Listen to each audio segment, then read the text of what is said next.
Hello student, welcome on my channel. आज मैं आपके लिए मैथ्स क्लास 8 का एक्सरसाइज 3.4 लेकर आई हूँ, जिसमें हम क्वेश्चन नंबर 6 से लेकर 10 तक सॉल्व करेंगे। तो आइए देखते हैं। सबसे पहले क्वेश्चन नंबर 6 क्या है। क्वेश्चन नंबर 6 है, there is a narrow rectangular plot reserve for a school in Mohali village. Mohali village में एक स्कूल के लिए एक रेक्टेंगुलर प्लॉट को रिजर्व किया गया है। The length and the breadth of the plot are in the ratio 11:4। और जो लेंथ और ब्रेथ है प्लॉट की वो रेशियो में दे रखी है, जो कि 11 और 4 की है, यानी कि 11 लेंथ है तो ब्रेथ 4 है। ये रेशियो है। At the rate ₹100 per metre it will cost the village panchayat ₹75,000।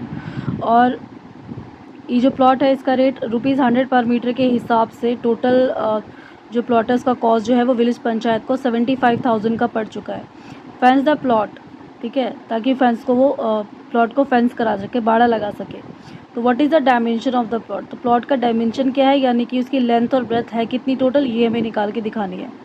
तो आइए देखते हैं, इसका सॉल्यूशन देख लेते हैं। तो सॉल्यूशन है, सबसे पहले है let the length B 11x।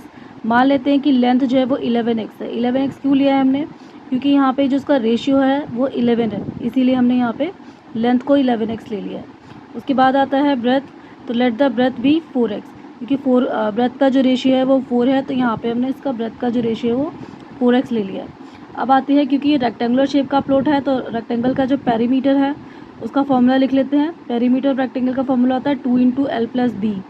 तो 2 × में लिख लेंगे, उसके बाद L की जगह पे 11x लिख देंगे, प्लस ब्रेथ की जगह पे 4x लगा देंगे। उसके बाद 2 यहाँ पे इंटू में है 11 और x और 4x है जो है उसको ऐड कर लेंगे तो आ जाएगा 15x। उसके बाद 15x को 2 से मल्टीप्लाई करेंगे तो आएगा 30x। अब आता है कॉस्ट ऑफ फेंसिंग ₹75,000। टोटल जो फेंसिंग का कॉस्ट है वो है 75,000।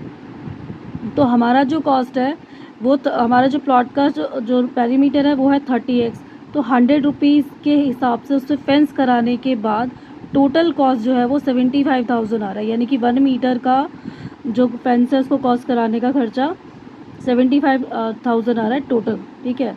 तो 30x को मल्टीप्लाई कर देंगे 100 से और इज इक्वल टू में टोटल कॉस्ट 75,000 लगा देंगे। 30 को 100 से मल्टीप्लाई करेंगे तो आ जाएगा 3000x, ठीक है। 30 को 100 से किया तो 3000 और यहाँ पे x है तो x का ऐसे कैसे आ जाएगा। उसके बाद यहाँ पे 75,000 आ जाएगा, फिर x इज इक्वल टू में 75,000 और यहाँ पे जो 3000 है ये इसके अपॉन में चला जाएगा, तो यहाँ पे आ जाएगा 75,000 अपॉन में 3000। अब इसको कैंसिल कर देंगे, 30 से 30 कैंसिल हो जाएगा, बचेगा सिर्फ 75 और 3। तो 3 को 75 से कैंसिल कर देंगे, 3 1 जा 3, 3 2 जा 6 एंड 3 5 जा 15। तो x की वैल्यू आ जाती है 725। अब उसके बाद x की वैल्यू निकल चुकी है, तो इसका मतलब लेंथ और ब्रेथ हम आसानी से निकाल सकते हैं। तो लेंथ हमने क्या ली थी 11x, तो 11 और x की जगह पे यहाँ पे 25 है, यहाँ लगा देंगे। 11 और 25 को मल्टीप्लाई करेंगे तो आएगा 275 मीटर, जो कि हमारी लेंथ होगी रेक्टेंगुलर प्लॉट की।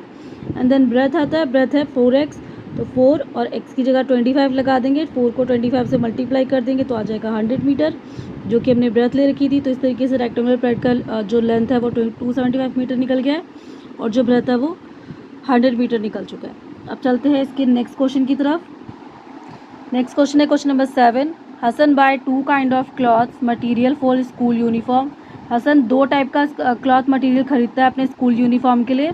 Shirt material and that cost him ₹50 per metre. एक मटीरियल वो खरीदता है शर्ट का मटीरियल, जो उसे कॉस्ट पड़ता है ₹50 पर मीटर के हिसाब से। एंड ट्राउज़र का मटीरियल लेता है जो उसको कॉस्ट होता है ₹90 पर मीटर के हिसाब से। For every 3 metre of shirt material he buy 2 metre of trouser material. वो जितनी बार भी 3 मीटर शर्ट मटीरियल लेता है तो उतनी ही बार 2 मीटर का मटीरियल जो लेता है वो ट्राउज़र के लिए लेता है। देन उसके बाद ही sell the material at 12% and 10% profit. तो उसके बाद उसी मटीरियल को वो 12% एंड 10% के प्रॉफिट पे बेच देता है रिस्पेक्टिवली मतलब कि इक्वली। जैसे कि 12% पहले शर्ट के बारे में हमने बात की थी, शर्ट के मटीरियल की भी, तो 12% ये शर्ट के मटीरियल के लिए लगा है और 10% जो वो ट्राउज़र के मटीरियल के लिए लगा हुआ है। हिज टोटल सेल इज़ ₹36,600 और उसकी टोटल जो सेल है वो 36,600 है। How much trouser material did he buy, तो बताइए वो कितना ट्राउज़र मटीरियल वो खरीदता है। तो आइए देखते हैं इसका सोल्यूशन। सबसे पहले हम लिखेंगे लेट शर्ट मटीरियल। मान लेते हैं शर्ट का जो मटीरियल है वो क्या है 3x, ठीक है, क्योंकि 3 मीटर उसने लिया है तो इसीलिए 3x। एंड ट्राउज़र का मटेरियल जो है वो 2x है, क्योंकि वो हर बार 2 मीटर का ही ट्राउज़र लेता था, तो इसलिए यहाँ पे 2 मीटर आ जाएगा। अब यहाँ पे कॉस्ट देख लेते हैं। तो cost price for the shirt material, shirt material का कॉस्ट प्राइस पर मीटर कितना था, 50 रुपीज़। तो इसलिए हम क्या करेंगे, 3x को 50 से मल्टीप्लाई कर देंगे तो आएगा ₹150x। ये आ जाएगा cost price of shirt material. फिर आते हैं cost price of trouser material की तरफ। तो ट्राउज़र का जो मटेरियल था वो 2x था और उसका कॉस्ट प्राइस कितना था, ₹90। तो हम क्या करेंगे, 2x को 90 से मल्टीप्लाई कर देंगे तो ये आ जाएगा ₹180x। अब आगे आते हैं selling price of shirt material. तो selling price of shirt material के लिए हमें एक फॉर्मूला यूज़ करना पड़ेगा, 100 प्लस प्रॉफिट परसेंट मल्टीप्लाई में CP एंड डिवाइड में 100। तो ये आ जाएगा selling price of shirt material. चलते हैं नेक्स्ट पेज की तरफ। उसके बाद क्या करेंगे, यहाँ पे 100 लगा देंगे। और शर्ट का प्रॉफिट परसेंट था 12%, तो यहाँ पे 12 लगा दिया अपॉन में 100 एंड मल्टीप्लाई में यहाँ पे जो उसका कॉस्ट प्राइस निकला था वो था 150, तो 150x लगा देंगे। उसके बाद इसे कैंसिल कर देंगे। 100 पे से 100 में पहले 12 ऐड करेंगे तो आएगा 112 एंड नीचे अपॉन में 100 है और मल्टीप्लाई में 150x। तो ये 0 से ये 0 कैंसिल हो जाएगा। उसके बाद इसको हम कैंसिल कर देंगे 2 से, 5 से कर देंगे इसको, 5 2 ज़ा 10 एंड 5 3 ज़ा 15। उसके बाद 56 को 3 से मल्टीप्लाई कर लेंगे तो यहाँ पे आ जाएगा हमारा 56 मल्टीप्लाई 3 आ जाएगा 168x। फिर आता है इसी तरीके से, ये अभी शर्ट का हमारा सेलिंग प्राइस निकल गया है। अब निकालेंगे selling price of trouser material. Trouser material का सेलिंग प्राइस निकालने के लिए सेम फार्मूला का यूज़ करेंगे, 100 प्लस प्रॉफिट परसेंट अपॉन में 100 मल्टीप्लाई में CP। तो 100 लगा दिया, प्रॉफिट का परसेंट ट्राउज़र का 10% था तो 10 लगा देंगे, नीचे 100 लगा देंगे एंड मल्टीप्लाई में CP था उसका 180, तो 180x लगा देंगे। ठीक है, अब 100 में 10 को ऐड करेंगे तो 110 आ जाएगा और नीचे 100 आ जाएगा, मल्टीप्लाई में यहाँ पे 180x आएगा। अब इसे कैंसिल कर देते हैं, 1 0 से 1 0 ये कैंसिल हो जाएगा, ये 1 0 से 1 0 कैंसिल हो जाएगा। अब बचा सिर्फ 11 एंड 18।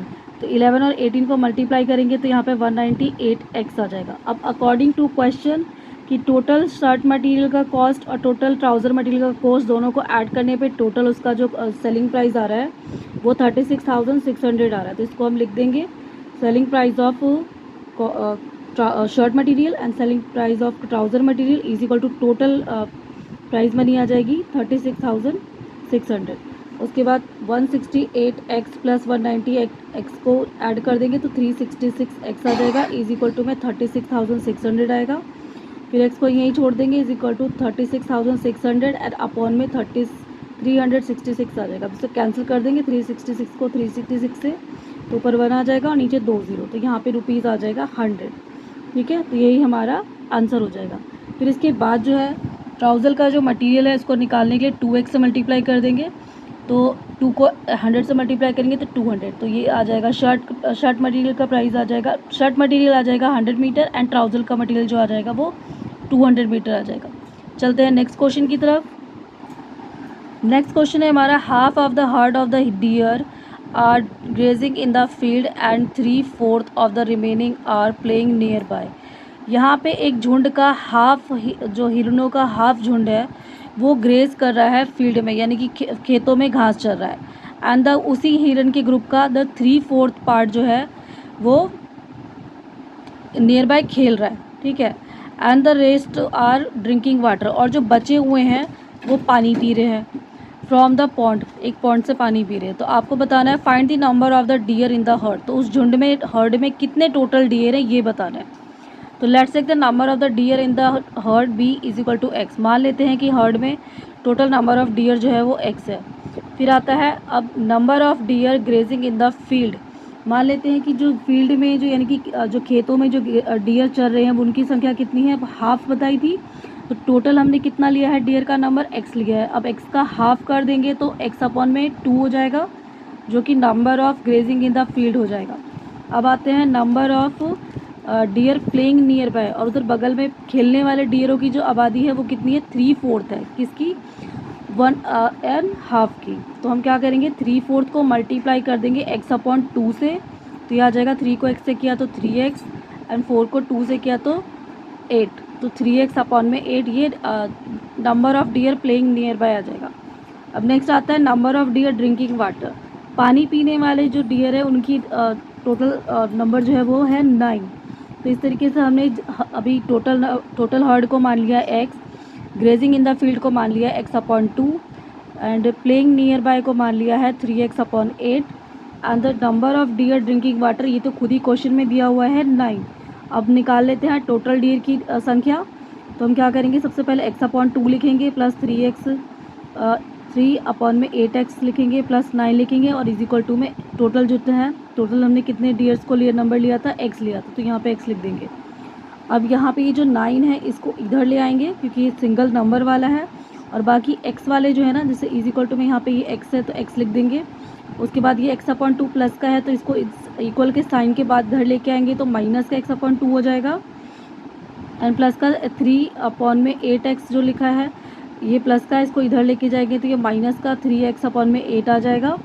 उसके बाद चलते हैं नेक्स्ट पेज पर। नेक्स्ट यहाँ पे 9 लिख देंगे, इज इक्वल टू में लाइन खींच के एलसीएम निकाला है तीनों नंबर का तो यहाँ पे 8 आया है।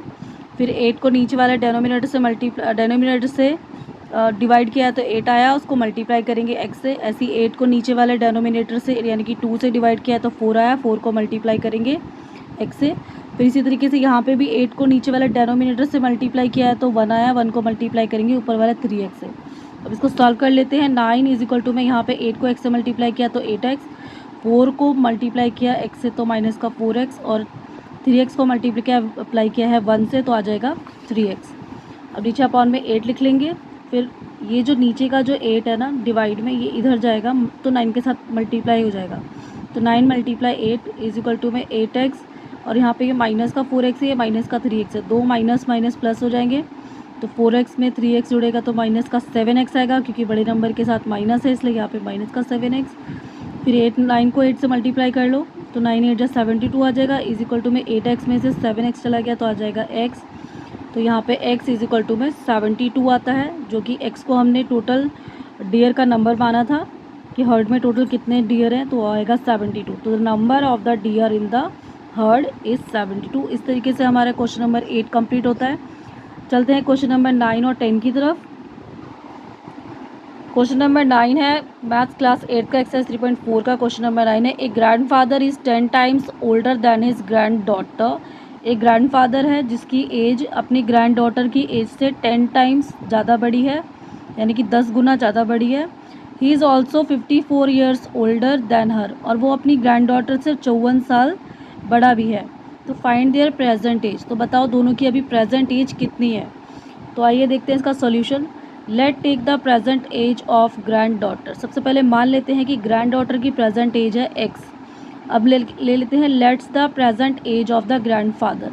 तो ग्रैंडफादर की प्रेजेंट एज कितनी हो जाएगी, ग्रैंडफादर अपनी ग्रैंड डॉटर की एज का 10 टाइम था, 10 गुना था, तो इसीलिए ग्रैंडफादर की एज को हम 10x लिख देंगे, 10x ईयर।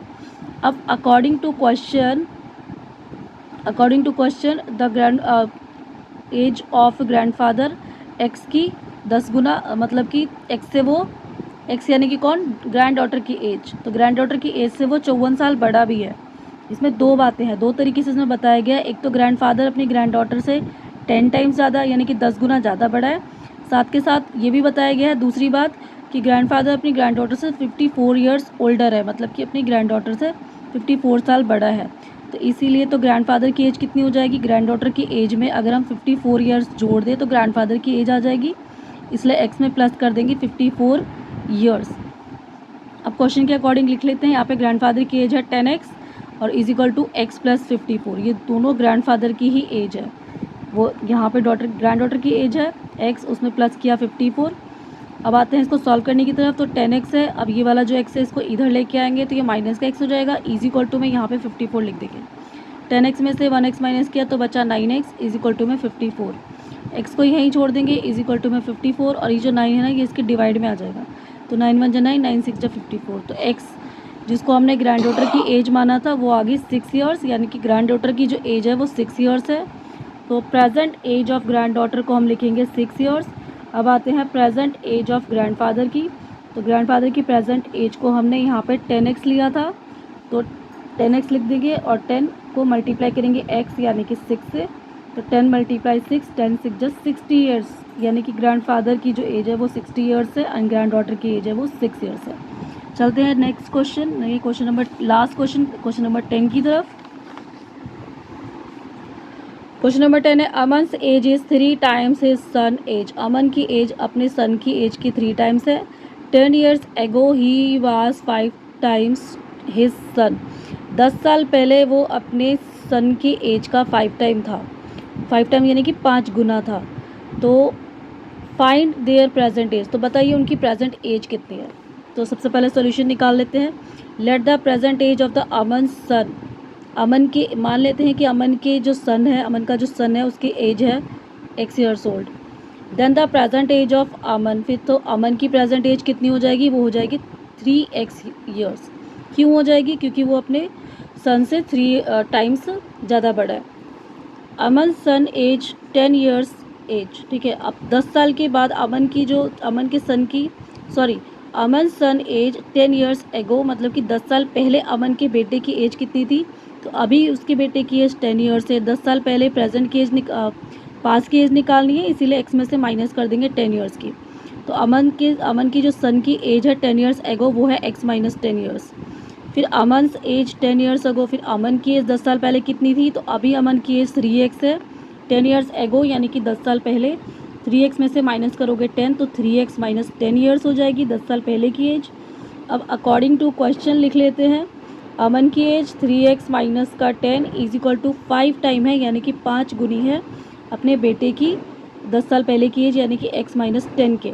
तो लिखेंगे 3x minus 10 is equal to 5x minus 10 के। तो यहाँ पे लिख लेंगे 3x minus 10 is equal to 5 को x से मल्टीप्लाई करेंगे तो 5x, 5 को 10 से करेंगे तो 5 10 जा 50। 3x, उसके बाद ये जो 5x है इसको इधर लेके आएंगे तो माइनस का 5x हो जाएगा, इज इक्वल टू में माइनस का 50 है। यहाँ पे माइनस का 10 को जब इसको इधर लेके आएंगे इक्वल के निशान के बाद, तो ये प्लस का बन जाएगा, प्लस का 10। अब 5x में से 3x माइनस करेंगे तो आएगा माइनस का 2x, इज इक्वल टू यहाँ पे 50 में से 10 माइनस करेंगे तो माइनस में इसका 40 आ जाएगा, क्योंकि बड़े नंबर के आगे माइनस का साइन है इसलिए यहाँ पे माइनस का साइन आएगा। तो x is equal to minus का 40, और ये जो माइनस का 2 है इसको इधर लेके आएंगे तो ये डिवाइड में चला जाएगा, क्योंकि यहाँ पे x के साथ मल्टीप्लाई हो रहा है, तो जो नंबर वेरिएबल के साथ मल्टीप्लाई होता है उसका जगह बदलते ही वो डिवाइड में चला जाता है। अब ये माइनस से ये माइनस कैंसिल कर देंगे, फिर 2 से 2 1 जा 2, 2 2 जा 4 और 0। तो x जिसको हमने अमन के सन की एज मानी थी वो आ गई 20 years, एंड अमन की एज जिसको हमने 3 टाइम्स यानी कि जो 3 गुना मानी थी अमन की एज से 3x, उसको लिख लेंगे। उसके बाद 3 उसको मल्टीप्लाई करेंगे x यानी कि 20 से, तो 23 जा 60 years ओल्ड अमन की एज आ जाएगी। तो इस तरीके से हमारा जो क्वेश्चन नंबर 10 है ये भी कंप्लीट होता है। आई होप 8th क्लास के बच्चों को ये वीडियो बहुत पसंद आया होगा। अगर मेरी वीडियो को पसंद करते हो तो इसे चैनल लाइक कर दीजिए, शेयर कर दीजिए, कमेंट कर दीजिए और मेरे चैनल को सब्सक्राइब कर लीजिए। मिलते हैं नेक्स्ट वीडियो में, तब तक के लिए बाय बाय।